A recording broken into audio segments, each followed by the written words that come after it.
Assalamualaikum warahmatullahi wabarakatuh. Selamat pagi pada Pak Vicky selaku dosen pengampu dan juga teman-teman sekalian. Di sini kami dari kelompok 5 ingin mempresentasikan mengenai chapter 13 mengenai materi sampling. Sebelum masuk ke materi, saya akan memperkenalkan anggota dari kelompok 5. Yang pertama ada Anggraini Puspita Dewi dengan NPM akhir 044. Yang kedua ada Nirmala Nur Oktavia Jalasenastri dengan NPM akhir 166. Yang ketiga ada Vina Dukurniati dengan NPM akhir 181. Yang keempat ada Raina Queen Rosika dengan NPM akhir 187. Dan yang terakhir ada Seni Mutiara dengan NPM akhir 258. Baik, untuk yang pertama kali di sini saya akan menjelaskan mengenai materi populasi, elemen, sampel, unit sampel, dan subjek.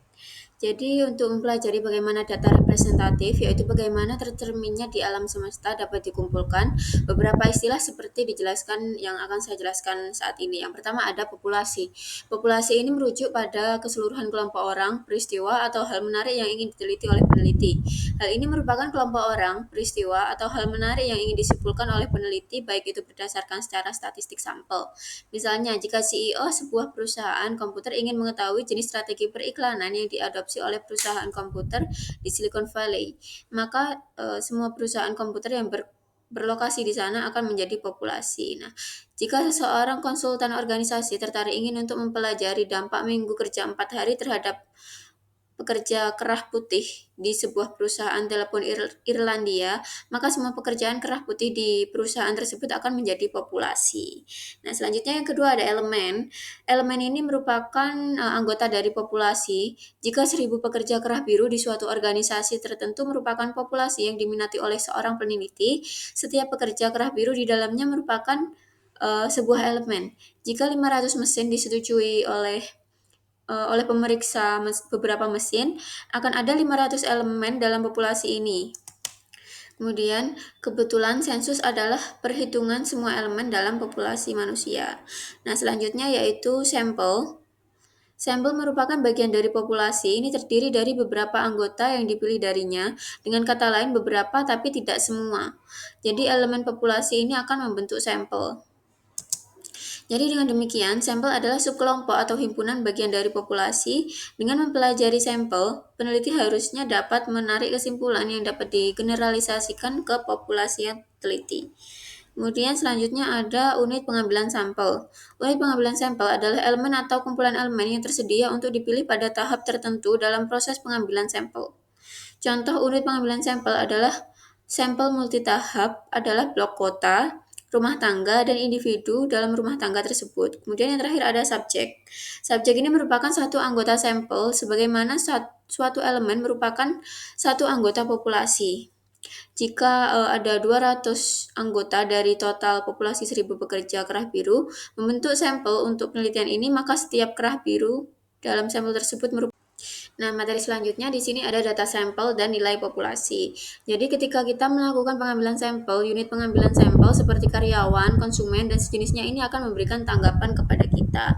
Di sini yang pertama ada parameter, karakteristik dari populasi sendiri itu seperti tanda U, merupakan rata-rata populasi, dan juga tanda O2 ini merupakan simpangan baku populasi, dan O2 varians populasi disebut juga dengan parameter.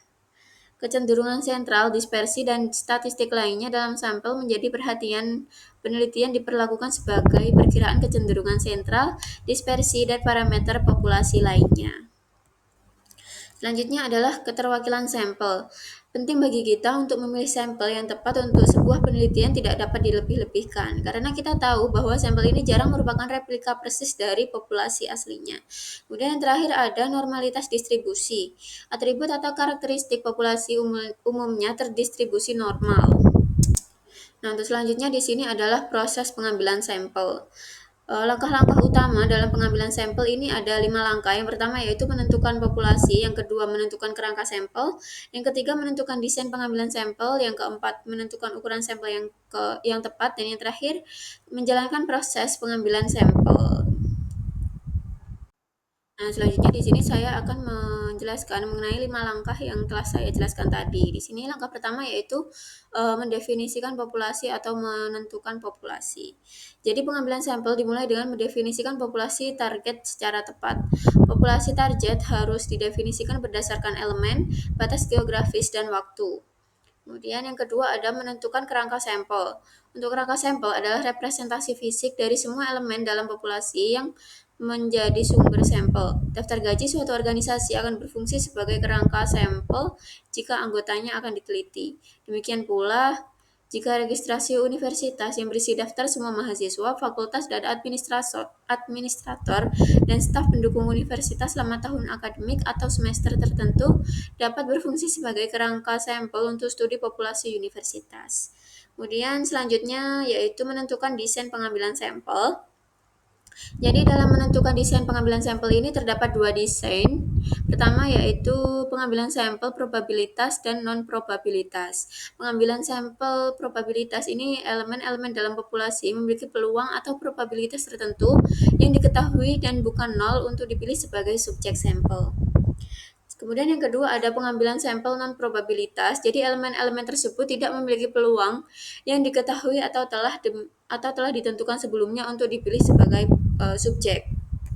Kemudian selanjutnya ada menentukan ukuran sampel. Jadi dalam menentukan ukuran sampel ini ada beberapa faktor yang mempengaruhi keputusan tentang ukuran sampel, yaitu yang pertama ada tujuan penelitian, yang kedua tingkat presisi yang diinginkan, yang ketiga risiko yang dapat diterima, yang keempat jumlah variabilitas, yang kelima batasan biaya dan waktu, dan yang terakhir yaitu dalam beberapa kasus ukuran populasi itu sendiri. Kemudian yang terakhir yaitu melaksanakan proses pengambilan sampel. Baik, selanjutnya mengenai probability sampling atau pengambilan sampel probabilitas. Probability sampling adalah metode di mana setiap elemen dalam populasi memiliki peluang yang diketahui dan tidak nol untuk dipilih sebagai subjek sampel. Metode ini dapat dibagi menjadi dua jenis, yaitu yang pertama unrestricted tidak terbatas dan restricted terbatas. Nah, untuk yang unrestricted atau simple random sampling ini, dalam simple random sampling atau pengambilan sampel acak sederhana, setiap elemen dalam populasi memiliki kesempatan yang sama dan diketahui untuk dipilih. Misalnya, jika kita membutuhkan sampel 1 dari populasi 1000, setiap elemen memiliki probabilitas 1/1000 untuk terpilih. Nah, metode ini yang seringkali dilakukan dengan bantuan komputer untuk menghasilkan angka acak, memiliki bias paling sedikit dan menawarkan generalisasi yang paling baik, namun kekurangannya adalah bisa merepotkan dan mahal. Selain itu, daftar lengkap populasi mungkin tidak selalu tersedia, sehingga metode sampling lain seringkali menjadi pilihan. Lalu yang kedua mengenai restricted atau complex probability sampling, yang dimana sebagai alternatif untuk mengatasi kelemahan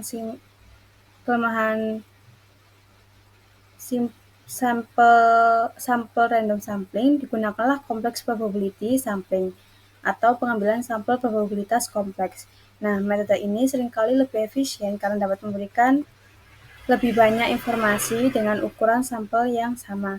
Nah, ada 5 jenis desain yang paling umum adalah yang pertama ada systematic sampling, lalu yang kedua itu pengambilan sampel acak bertingkat, lalu yang ketiga itu pengambilan sampel cluster atau kelompok, lalu yang keempat area sampling, lalu yang kelima itu pengambilan sampel ganda. Nah, untuk yang pertama mengenai systematic sampling ini di mana metode ini tuh melibatkan pemilihan setiap elemen KN dari populasi. Prosesnya dimulai dengan memilih satu elemen secara acak antara 1 dan N. Lalu yang kedua, stratified random sampling ini metode yang digunakan ketika populasi memiliki subkelompok atau strata yang dapat diidentifikasi dan memiliki karakteristik berbeda. Nah, teknik ini melibatkan pembagian populasi menjadi kelompok-kelompok yang relevan, saling eksklusif, dan bermakna. Setelah itu, subjek dipilih secara acak dari setiap strata. Untuk tujuannya dari metode ini tuh memastikan semua subkelompok penting terwakili dalam sampel. Hal ini juga mencegah perbedaan penting tersembunyi yang bisa terjadi jika menggunakan sampel random sampling. Lalu yang ketiga itu mengenai cluster sampling, yang dimana metode ini dimana sampel dikumpulkan dalam kelompok-kelompok atau gugus elemen. Nah, populasinya dibagi terlebih dahulu menjadi beberapa kluster, kemudian sampel acak dari gugus tersebut dipilih dan semua elemen atau sebagian elemen dari setiap gugus yang terpilih akan dimasukkan ke dalam sampel. Nah, metode ini tuh memiliki karakteristik yang berlawanan dengan stratified sampling, yang dimana ia menawarkan lebih banyak heterogenitas di dalam gugus tetapi lebih banyak homogenitas di antara gugus. Nah, lalu yang keempat itu contoh spesifik dari metode ini adalah area sampling, di mana gugus terdiri dari area geografis seperti blok kota. Desain ini lebih murah dan tidak bergantung pada daftar lengkap populasi. Misalnya, peta kota sudah cukup bagi peneliti untuk mengambil sampel blok-bloknya. Lalu yang kelima terakhir tuh double sampling, yang dimana metode yang digunakan ketika informasi tambahan diperlukan dari sebagian kelompok yang telah disurvei sebelumnya. Desain ini melibatkan penggunaan sampel awal untuk mengumpulkan informasi pendahuluan. Setelah itu, subsampel dari sampel utama digunakan untuk menelaah isu tersebut dengan lebih rinci. Selanjutnya adalah non-probability sampling. Nah, non-probability sampling ini elemen-elemen dalam populasi tidak memiliki peluang yang diketahui untuk dipilih. Akibatnya, temuan penelitian tidak dapat digeneralisasi secara meyakinkan ke seluruh populasi. Metode ini berguna untuk mengumpulkan informasi awal dengan cepat dan murah. Terkadang juga ini adalah satu-satunya cara untuk memperoleh data. Di sini ada dua jenis utama dari non-probability sampling tuh. Yang pertama convenience sampling atau pengambilan sampel secara mudah. Lalu yang kedua itu purposive sampling atau pengambilan sampel bertujuan. Nah, untuk yang convenience sampling ini, metode pengambilan data dari anggota populasi yang mudah dijangkau. Tekniknya juga sering digunakan pada tahap awal sebuah proyek penelitian untuk mendapatkan informasi dasar dengan cepat dan efisien. Untuk contohnya tuh mengenai Pepsi Challenge, di mana pesertanya itu dipilih dari para pembeli di pusat perbelanjaan. Lalu yang kedua itu seorang wakil presiden perusahaan yang mendapatkan informasi tentang pesaing dari 5 karyawan yang hadir dalam sebuah demonstrasi. Lalu yang kedua mengenai purposive sampling. Nah, informasi dikumpulkan dari kelompok target spesifik, bukan dari orang yang hanya mudah ditemui. Untuk metode ini tuh berfokus pada individu tertentu yang dapat memberikan informasi yang dibutuhkan, baik karena mereka memiliki pengetahuan yang unik atau karena mereka memenuhi kriteria yang ditetapkan oleh peneliti. Nah, ada dua jenis utamanya tuh, yang pertama judgment sampling sama yang kedua tuh kuota sampling. Nah, untuk yang pertama mengenai judgment sampling itu melibatkan pemilihan subjek yang berada pada posisi terbaik untuk memberikan informasi yang dibutuhkan. Nah, metode ini digunakan ketika hanya ada sejumlah kecil orang memiliki pengetahuan spesifik yang dicari. Contohnya aja kayak untuk mengetahui rahasia sukses manajer wanita mencapai puncak karir, peneliti akan mewawancarai para wanita yang sudah menjabat sebagai presiden atau wakil presiden, karena mereka memiliki pengetahuan sebagai ahli. Nah, meskipun metode ini dapat membatasi kemampuan generalisasi temuan, seringkali ini adalah satu-satunya cara untuk mendapatkan informasi penting dari kelompok orang tertentu.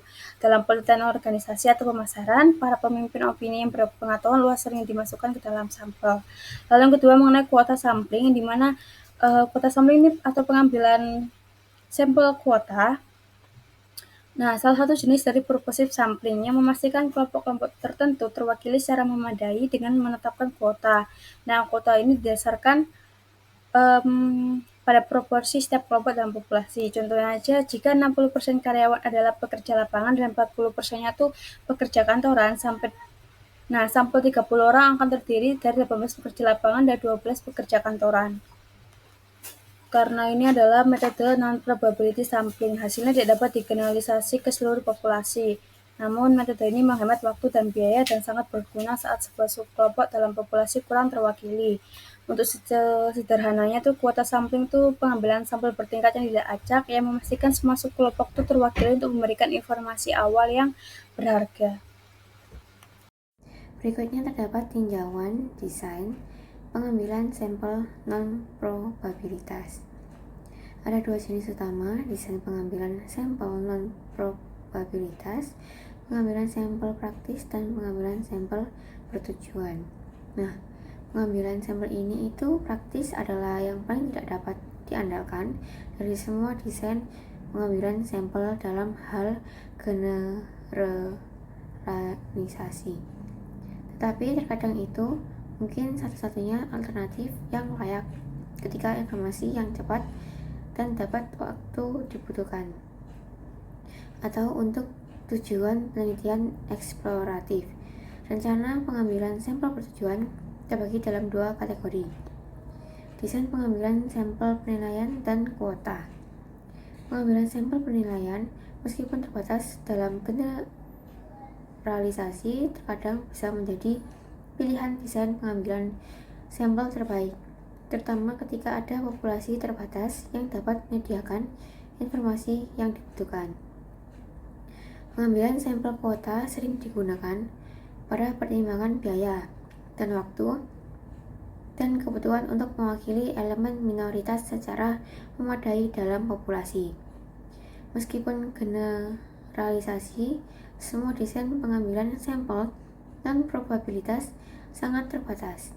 Mereka memiliki kelebihan tertentu dan terkadang merupakan satu-satunya alternatif yang layak bagi peneliti. Berikutnya ada intermezzo atau contoh kapan desain sampling tertentu akan tepat. Pengambilan sampel acak sederhana. Desain pengambilan sampel ini paling baik jika generalisasi temuan ke seluruh populasi merupakan tujuan utama penelitian.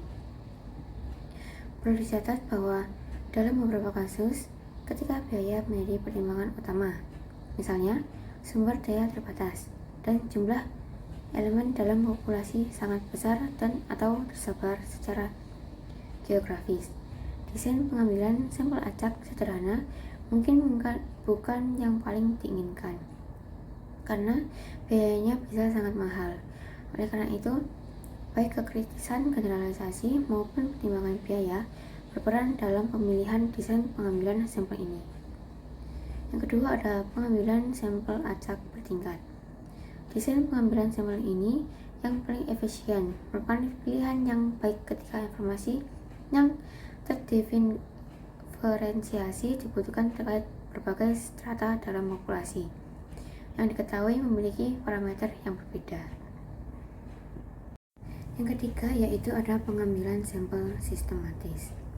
Nah, jika kerangka sampelnya besar dan daftar unsur-unsurnya tersedia dengan mudah di satu tempat, seperti pada buku petunjuk telepon, daftar gaji perusahaan, daftar kamar dagang, dan seterusnya, maka prosedur pengambilan sampel sistematis akan memberikan keuntungan berupa kemudahan dan kecepatan dalam mengembangkan sampel. Yang keempat ada pengambilan sampel cluster.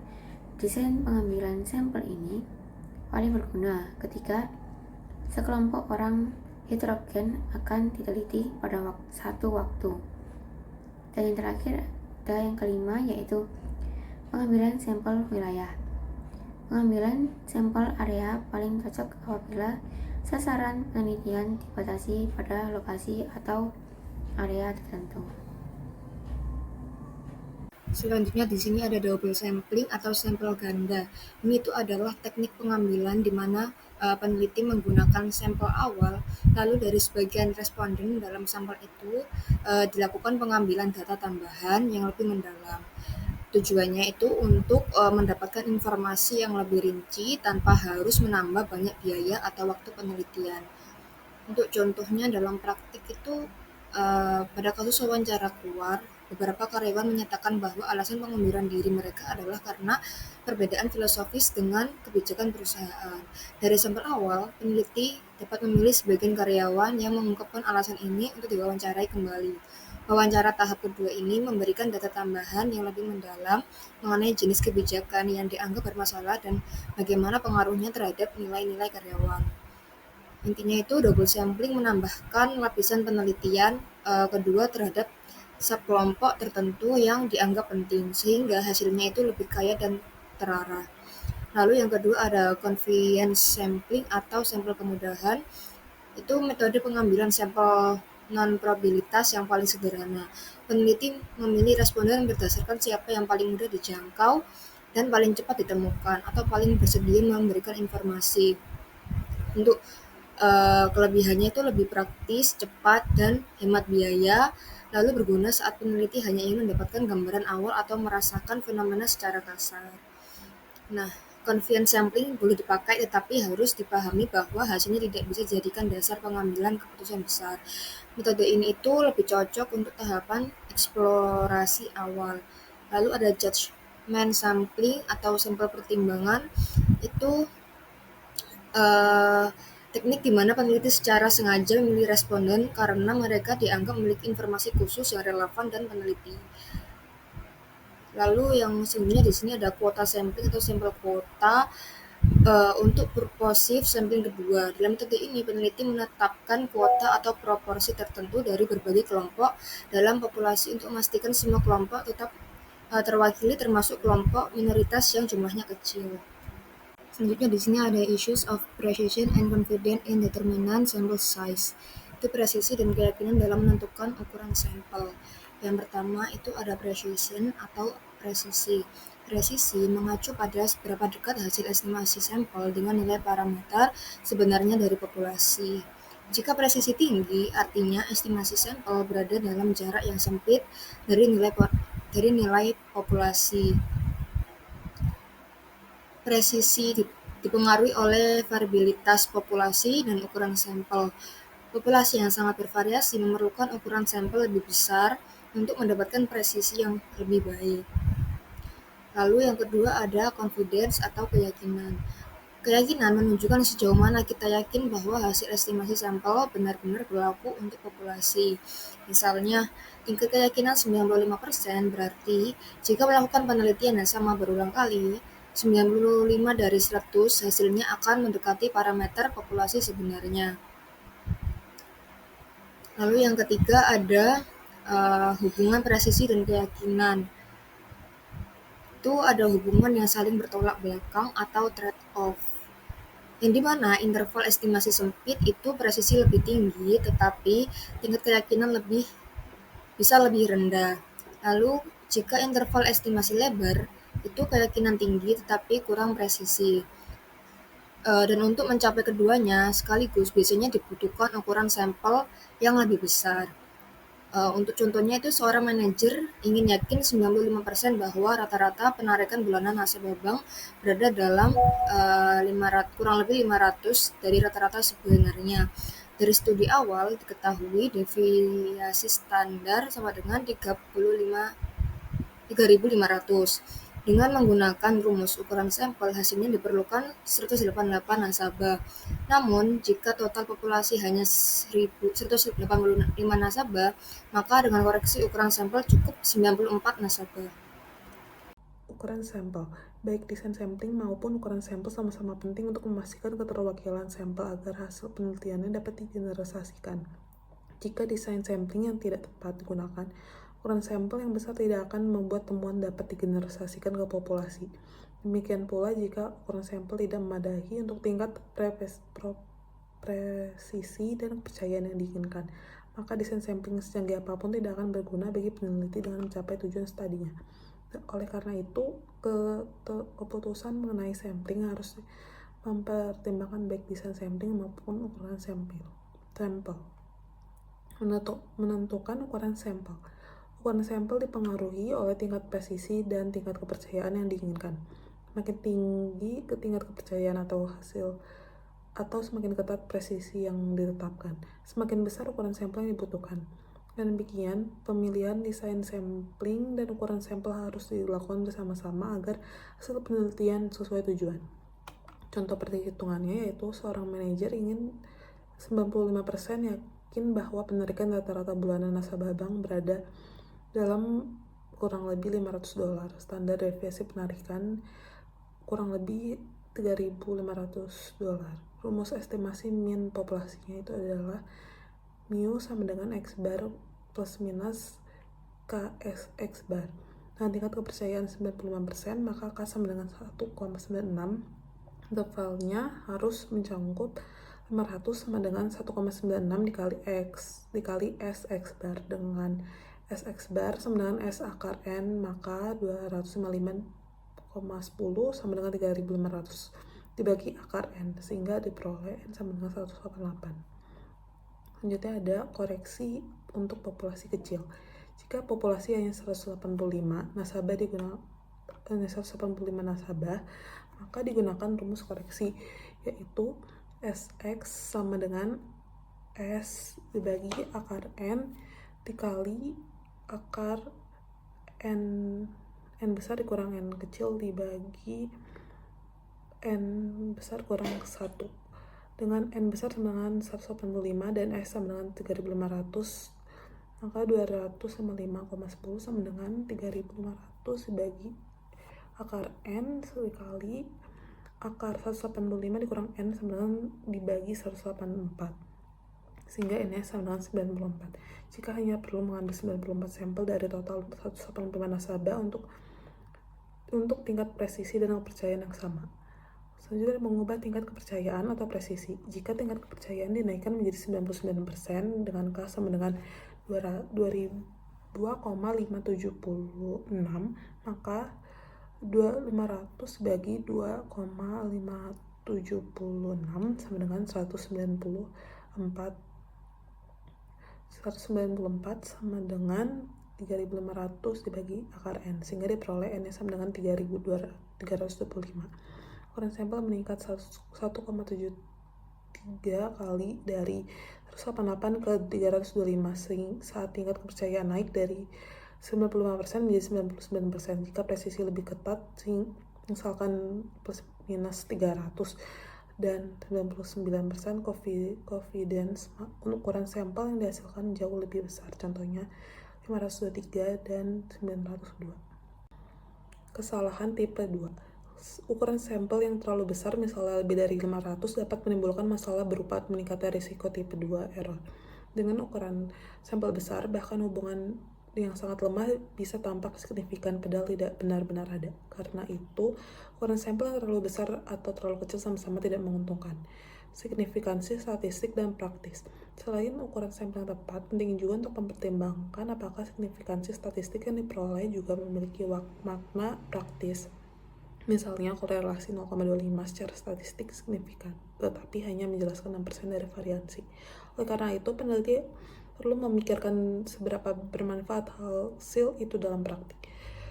Aturan praktis Roscoe 1975. Roscoe menyarankan ukuran sampel lebih dari 30 dan kurang dari 500 untuk sebagian besar peneliti. Jika sampel dipecah dalam subkelompok minimal 30 per kategori, untuk penelitian multivariat seperti regresi ganda, ukuran sampel sebaiknya beberapa kali jumlah sampel, 2-10 kali. Peneliti eksperimental dengan kontrol ketat bisa berhasil dengan sampel sekecil 10-20 orang. Efisiensi sampel. Efisiensi sampling tercapai bila untuk tingkat presisi tertentu ukuran sampel dapat dikurangi. Untuk ukuran sampel tertentu presisi dapat ditingkatkan. Desain sampling tertentu lebih efisien daripada yang lain. Sampel random sampling tidak selalu paling efisien. Stratified random sampling seringkali paling efisien, sedangkan cluster sampling cenderung kurang efisien. Multi-stage cluster sampling lebih efisien daripada single stage bila heterogenitas tinggi. Ada trade-off antara biaya dan presisi yang perlu dipertimbangkan. Sampling online. Penelitian online sering menghadapi masalah frame sampling karena tidak ada daftar anggota yang jelas. Banyak undangan survei online berbentuk link menyebabkan probabilitas sampel dan section bias. Tingkat responden survei online juga rendah hingga hasilnya sulit diregenerasi. Sampling dalam penelitian kuantitatif. Dalam penelitian kuantitatif, peneliti mulai dengan mendefinisikan target populasi secara jelas. Biasanya digunakan probability sampling, seperti purpose sampling, yaitu memiliki subjek berdasarkan kalian atau referensi mereka. Bentuk lain untuk theoretical sampling, di mana pengambilan sampel ditunjukkan sehingga mencapai theoretical saturation, yaitu saat tidak ada lagi informasi baru yang muncul. Ukuran sampel pada kualifikasi ditentukan oleh heterogenitas populasi dan dihentikan ketika penelitian merasa sudah tidak mendapat informasi baru lagi. Implikasi penelitian. Pemahaman tentang desain sampling dan ukuran sampling membantu manajer memahami mengapa metode sampling tertentu dipilih. Hal ini juga memudahkan manajer menilai implikasi biaya dan risiko dari keputusan yang diambil berdasarkan hasil studi, serta menilai sejauh mana temuan peneliti bisa digeneralisasikan dan dianalisis implikasinya pada sistem mereka sendiri. Sekian presentasi dari kelompok 5. Apabila ada kesalahan kata, mohon dimaafkan. Wassalamualaikum warahmatullahi wabarakatuh.